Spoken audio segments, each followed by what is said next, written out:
as 7 criações de Deus antes da criação dos céus e da terra. Você deve estar pensando, Deus criou 7 coisas antes da criação dos céus e da terra? Sim, fique até o final do vídeo que eu vou mostrar isso para você dentro da Bíblia, dentro do primeiro versículo da Bíblia. Tá?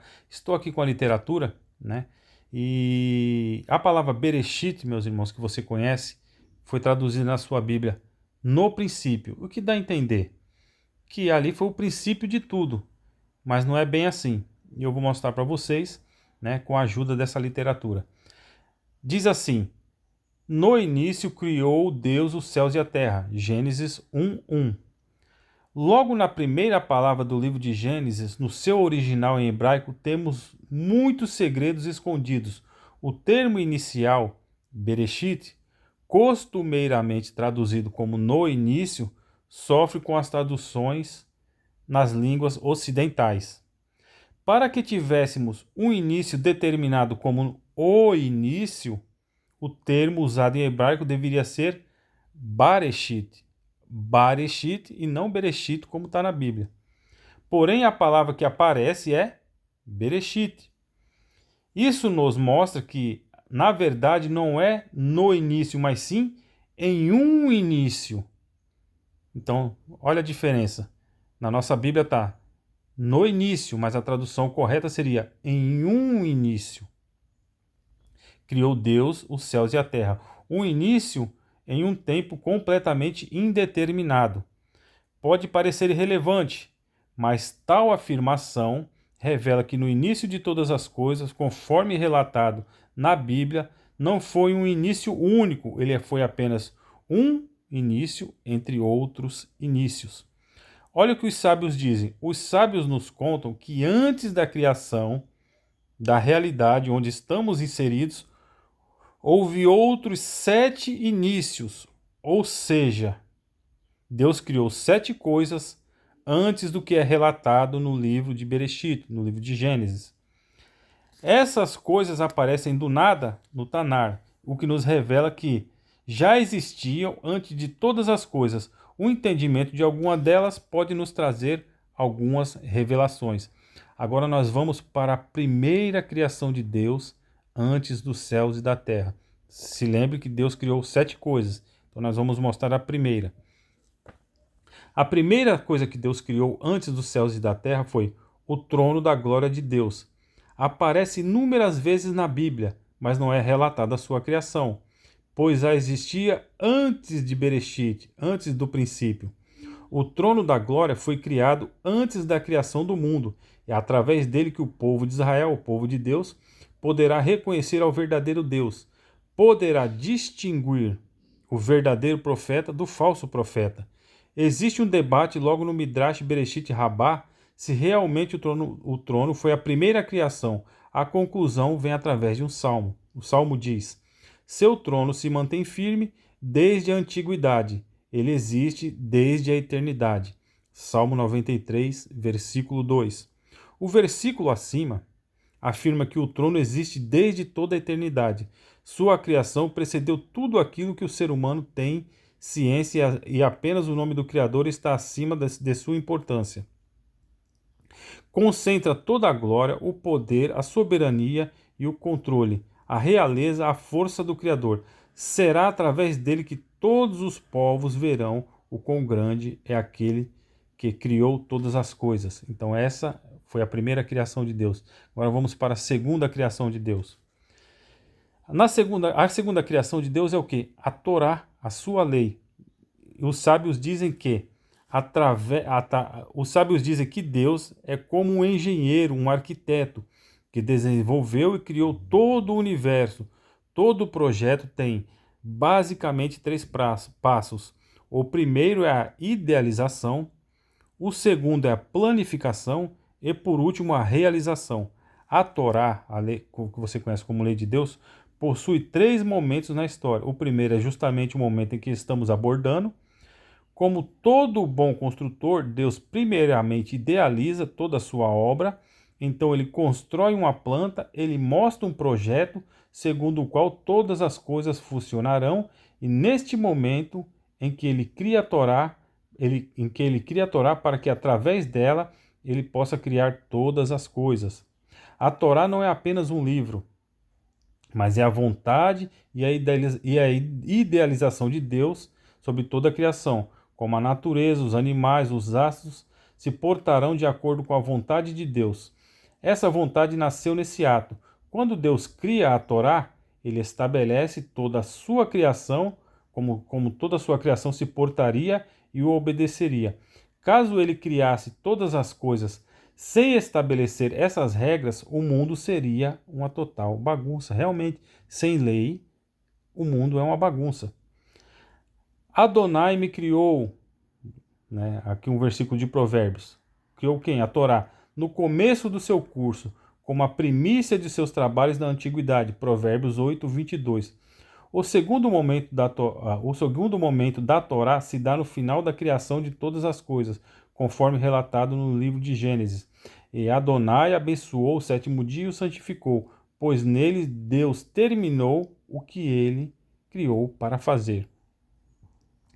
A tradução desse versículo de Gênesis 2:3 é uma tradução um pouco diferente daquelas que temos em português. Tentei manter o máximo de sua forma original, diz o autor.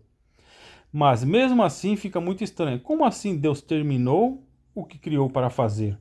É uma alegação que não faz aparente sentido, mas se prestarmos atenção, aquilo que Deus criou para fazer se refere justamente à Torá. O Shabat foi um dia que Deus trouxe para a realidade mundana a Torá. Foi quando ele estabeleceu suas leis sobre toda a criação. Por isso que diz, ele terminou, pois se refere a ele ter acabado de estabelecer todas as suas leis da Torá no mundo. Então ele diz que criou para fazer, refere-se à própria Torá, pois foi ela que ele criou para fazer todas as coisas. Então Deus cria a Torá para depois fazer todas as coisas, né, que é os céus e a terra.